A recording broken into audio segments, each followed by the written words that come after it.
खुलुमबाय बे समाव बडलेण्ड इंखं टेलिभिजननि स्टुडिय'आव आं मिथिका नार्जारि दिनै फुंबिलिनि गाहाय रादाबफ्राव दङ।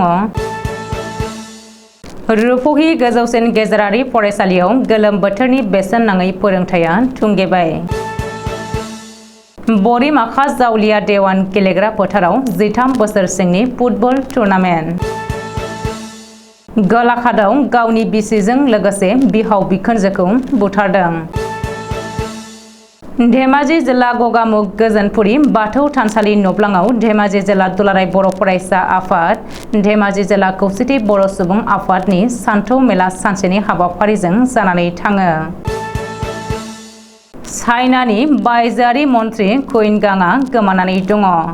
बेनि जायगायाव वांगिखौ गोदानै थिसनबाय। दानिया फैदिनि आबुं रादाबाव।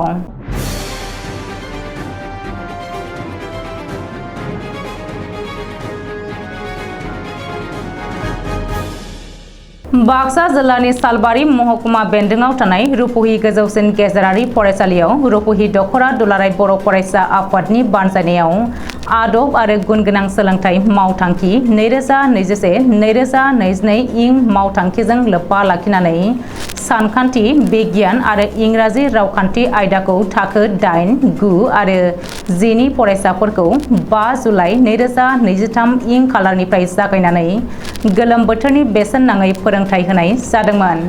बेनिनो रुपहि दख'रा दुलाराय बर' फरायसा आफादा 24 जुलाइ 2023 खालाराव फोजोबनाय हाबाफारि लानाय जाबाय। बाक्सा जिल्ला एबसुनि बानजायनायाव 13 बोसोर बैसोनि सिंनि जोलुर गेलेनाय बादायलायनाया जागायबाय। गेलेनायजोंबो सासे सुबुङा गावनि जिउखौ दानानै लानो हानायजों लोगोसे बुहुमाव गावनि मुंखौ मिथिसार जाहोनो हायो।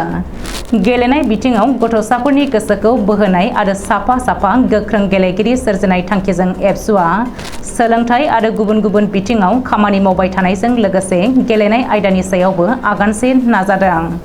बड'फा गोजोरथियारि सोलायनाय मावथांखिजों लोब्बा लाखिनानै 13 बोसोर बैसोनि सिंनि जोलुर गेलेनायखौ बाक्सा जिल्ला एबसु आरो बरिमाखा दख'रा एबसुनि खौसे बानजायनायाव जिल्लानिनो सिङाव गासै मोन 16 हानजाखौ 2 जन फारियै बरिमाखा दख'रा एबसु आरो राबां दख'रा एबसुनि बेन्दोङाव जागायजेनो।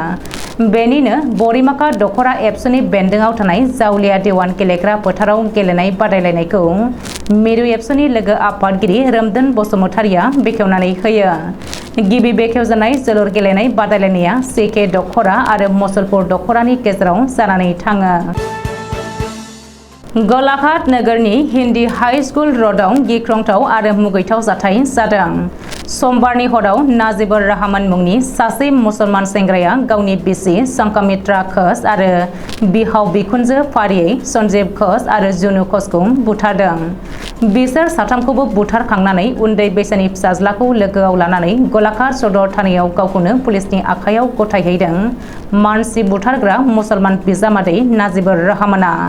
संघमित्रा घोषनि बिब' अंकिता घोषआ पुलिस आरो खौरांगिरिनि सिगाङाव मिथिहोनाय बायदिब्ला नाजिबुर रहमाना सिगाङाव गावनि फेसबुकआव गावखौनो मिरन बरा होनानै सिनायथि होदोंमोन।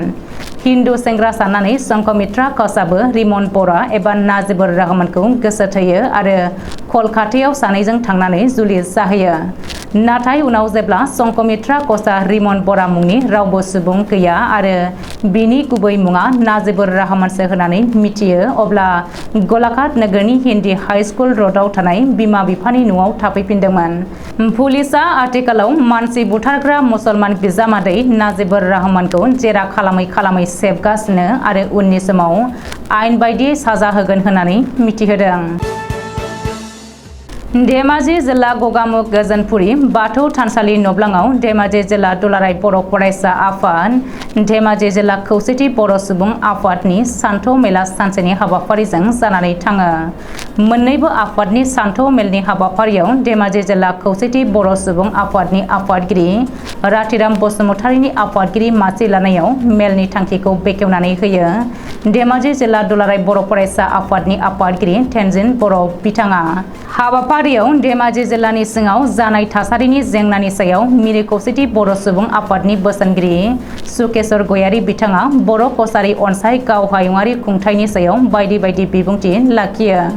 बेनि अनगायैबो बुंबावो दाखालिसो धेमाजि जिल्ला गगामुगाव इउपिएफ जिल्ला आफाद दानायखौ निन्दा होयो जे बर' माहारिनि गेजेराव गोबां मोजां माहारियारि आफाद थानायनि उनावब्लाबो बिथांमोना बेबायदि गोदान आफाद दानाया जेबो ओंथि गैया। थांनाय 25 जुन 2023 निफ्रायनो चाइनानि बायजोआरि मन्थ्रि कुइनगांआ गोमानानै दङ। 25 जुनाव चाइनानि बायजोआरि मन्थ्रि कुइनगांआ श्रीलंका, भियेटनाम आरो रासियानि बायजोआरि नेहाथारिफोरजों मोनसे मेल जथुमनि उननिफ्रायनो चाइनानि रावबो सुबुङा कुइनगांखौ नुनो मोनाखै। अखाफोर दानसे समहालागै चाइनानि बायजोआरि मन्थ्रि कुइनगांआ गोमानानै थानायखौ नोजोर होनानै आथिखालाव हादरगिरि शी जिनपिंआ गोदानै अवांगिखौ चाइनानि बायजोआरि मन्थ्रि हिसाबै थिसनथाइ होबाय होननानै चाइनानि मोनसे खौरां बिजोंनि चेनेलआ फोसावदों। दिनै फुंबिलिनि रादाबा एसेनोसै। गोजोन्थों।